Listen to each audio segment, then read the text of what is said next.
하나님 말씀으로 오늘 큰 위로와 기쁨의 역사가 있기를 바라겠습니다. 오늘 말씀은 마태복음 5장 7절의 말씀입니다. 궁일이 여기는 자는 복이 있나니 저희가 궁일이 여김을 받을 것이며, 궁일이 여기는 마음, 즉 누군가를 불쌍히 여기는 마음, 이 마음이 복이 있다고 했습니다. 왜냐하면 그런 마음을 갖는 분들은 하나님이 궁일이 여겨주신다는 겁니다. 하나님이 나를 궁일이 여겨주셔야, 즉 나를 불쌍히 여겨주셔야 하나님의 위로가 임하고 하나님의 도우심이 임합니다. 하나님이 나를 불쌍히 여기셔서 나를 도우시고 내 기도에, 내가 하는 모든 일에 응답과 도우심을 우리가 받으려면 누군가를 궁일이 여겨야 됩니다. 우리가 나보다 어려운 사람들, 나보다 힘들게 사는 분들을 도와주고 기도해주고 위로해주는 것은 쉽습니다. 그런데 어떤 분은 이것도 못하는 분들이 많습니다. 왜냐하면 나만 어렵고 나만 힘들다고 생각하기 때문에 그렇습니다. 어떻게 보면 대단히 이기적인 삶이죠. 그러니까 항상 나만 힘들어, 나만 괴로워, 나만 슬퍼, 나만 안 돼. 이런 분들은 주변에 있는 분들 돌아보질 못합니다.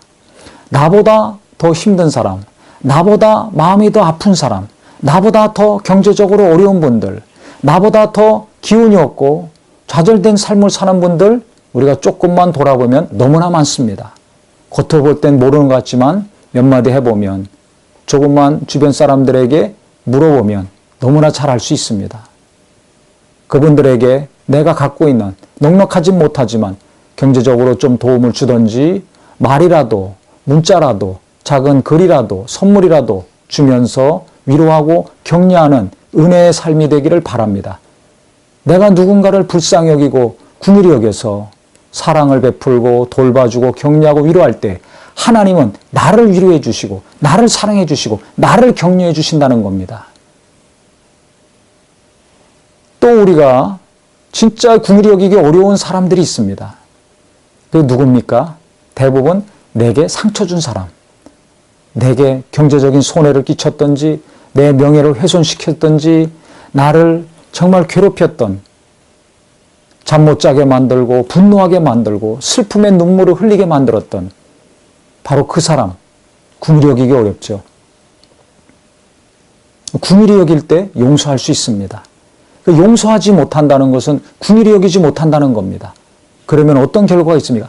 계속 내 마음이 아픕니다. 내 영혼이 병듭니다. 그러면 쓴뿌리가 내려갑니다. 나중에는 안 좋은 열매들, 어둠의 열매들이 맺힙니다. 그러니까 나를 파괴시키고 멸망시키는 마귀의 계략이 성공하게 되는 겁니다. 예수님은 우리가 죄인이었을 때, 하나님과 원수되었을 때, 가장 연약할 때 이 땅에 육체를 입고 오셔서 우리의 죄를, 내 연약함을, 병을 담당하셨습니다. 아무 조건 없이 불쌍히 여기셨기 때문에. 사랑이라는 것은 담당하는 것입니다. 불쌍히 여기면 담당하게 되어 있습니다. 주님이 우리를 불쌍히 여기셨어요. 원수 되었을 때, 관계가 좋을 때가 아니었습니다. 내가 잘 나갈 때가 아니었습니다. 죄인이었을 때였습니다. 가장 약할 때였습니다. 그때 주님이 우리를 궁일이 여기시고 우리의 모든 연약함을 담당하시고 우리에게 영원한 생명을 주시지 않았습니까?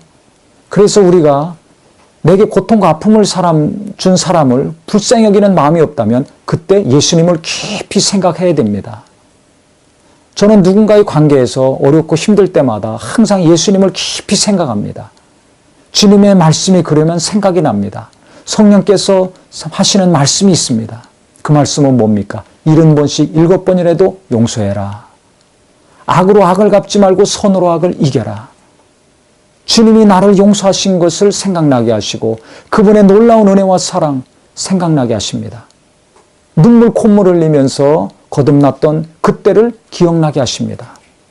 그것에 비하면 그 사람이 내게 지은 죄는, 내게 끼친 아픔과 손해는, 상처는 너무 미약하죠.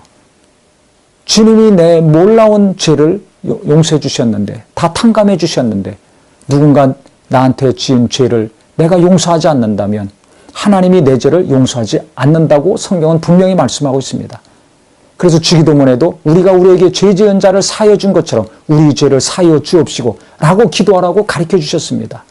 거꾸로 얘기하면 내가 만약에 누군가의 죄를, 연약함을, 실수를 용서하지 않는다면 하나님이 내 죄를 용서하지 않는다는 것입니다.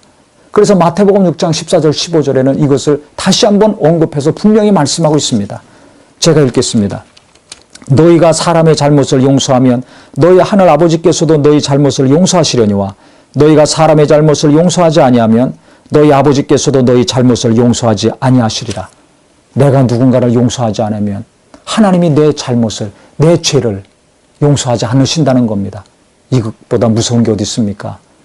죄가 있으면 하나님과의 관계가 막힙니다. 기도 상달이 안 됩니다. 기도 응답이 오지 않습니다. 하나님의 도우심과 하나님의 위로가, 하나님의 함께 하심이 이루어지지 않습니다.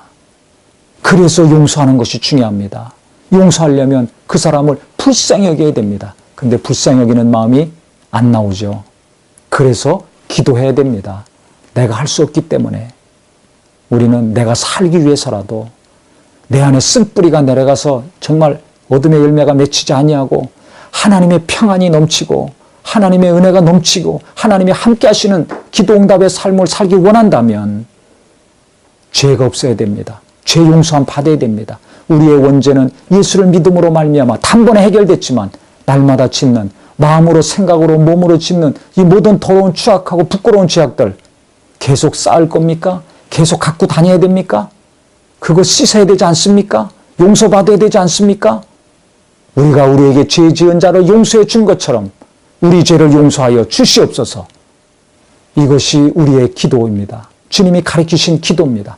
그래서 우리가 용서할 수 있는 마음, 긍휼히 여길 수 있는 마음을 달라고 기도해서 주님이 나를 긍휼히 여기셔서 나를 용서하시고 자녀 삼아주셨으니까 나도 누군가를 용서함으로 하나님이 나를 용서하시고 내 영혼의 평안과 생명이 넘치는 복된 심령이 되기를 예수 이름으로 축원합니다. 국인이 여기는 자, 그래서 복이 있습니다. 하나님의 긍휼이, 하나님의 위로와 사랑이 오늘도 충만하고 일평생 함께 하시기를 진심으로 예수 이름으로 축원합니다.